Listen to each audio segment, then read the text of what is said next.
Guys good evening जय जगन्नाथ आज mini blog को स्वागत करुँची मु ऋतु फ्रेंड्स आज टी मार्केट जावा और मार्केट आसिक आम पहुँची सारीचु तो ये मो धन किसी जोता आउ कि डेली स्पंज किनापी आसलु तो ये मो धन खाली देखी चलती लास्ट सिलेक्ट होगा 3 हल चप्पल मो हले और मो धन 2 हल तो ये चप्पल किणा सरी सहित आम कूड़े जाऊँ कौन करुचु निहाती ब्लॉग फास्ट रु लास्ट पर्यंत देखूँ तो आज ब्लॉग जदि आपको भल लगुता है निहाती भल पाइबा देवे सहित किसी खाता किणिलु ता सहित आसिक आम पहुँची जाइए गुपचुप पाखरे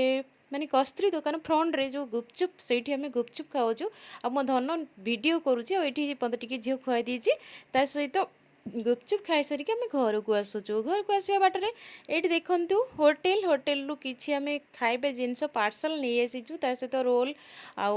पकड़ा मो धनर प्रिय धरिकी घर को आसो घरे आसिक मो धन चप्पल को टी घंटा घंटी करुँची पिला मन तो आपण मैंने जानी सहित पार्सल आसी आपको देखी दूसरी तो सहित आम टे मजा मस्ती करुँच तो आज ब्लॉग टी जब आपको भल लगुता है निहाती भल पाइबा देवे रोचे गुड नाइट बाय बाय।